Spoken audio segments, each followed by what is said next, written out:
بسم اللہ الرحمن الرحیم۔ السلام علیکم دوستو، دنیا میں اطمینان اور عافیت کا راستہ قناعت کے علاوہ کچھ نہیں ہے، یعنی جائز طریقے سے مناسب تدبیر کے تحت جتنا کچھ اللہ تعالیٰ نے عطا فرما دیا اس پر مطمئن ہو جائیں، زیادہ کی حرص اور ہوس نہ کریں۔ اس کے علاوہ دنیا میں خوش رہنے کا کوئی اور راستہ نہیں ہے۔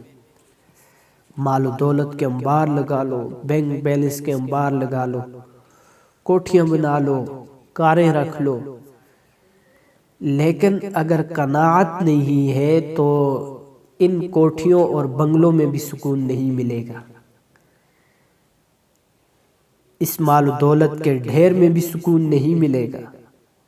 اور اگر قناعت کی دولت حاصل ہے تو پھر یقین رکھیے کہ چٹنی اور روٹی میں وہ مزہ آئے گا، وہ اطمینان و سکون میسر ہوگا جو بڑی بڑی کوٹھی بنگلوں اور اعلیٰ درجے کے کھانوں میں میسر نہیں آئے گا۔ آپ اس کا تجربہ کر لیجئے۔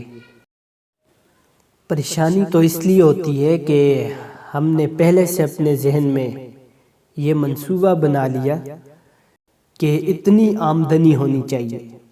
جب اتنی آمدنی نہیں ہوتی تو اب پریشانی شروع ہو جاتی ہے۔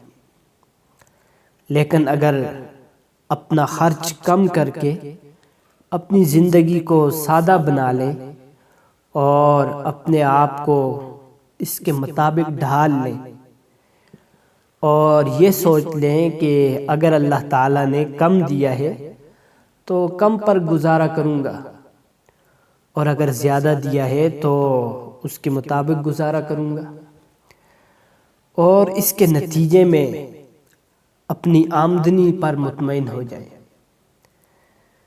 تو بس پھر راحت اور عیش کی زندگی گزرے گی، اور اسی چیز کا نام قناعت ہے۔ اور یہ قناعت بہت بڑی دولت ہے، اس سے بڑی دولت کوئی اور چیز نہیں۔ آج لوگ روپے پیسے کو دولت سمجھتے ہیں، کوٹھی بنگلے کو اور مال و اسباب کو دولت سمجھتے ہیں، لیکن یاد رکھیے کہ ان میں سے کوئی چیز دولت نہیں ہے۔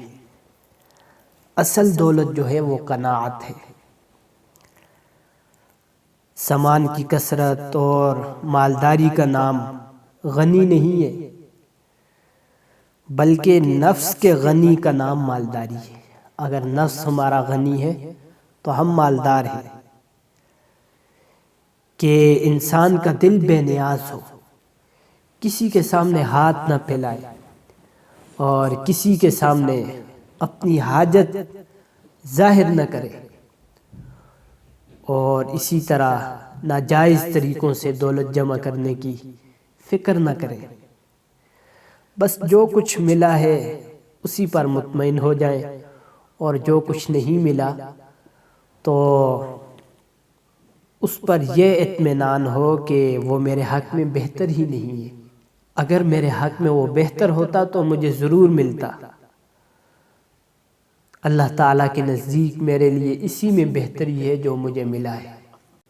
اگر یہ کیفیت ہماری ہو جائے تو یاد رکھیے ہم دنیا کے سب سے بڑے مالدار ہیں۔ اللہ قناعت والی صفت ہمارے اندر پیدا فرمائے۔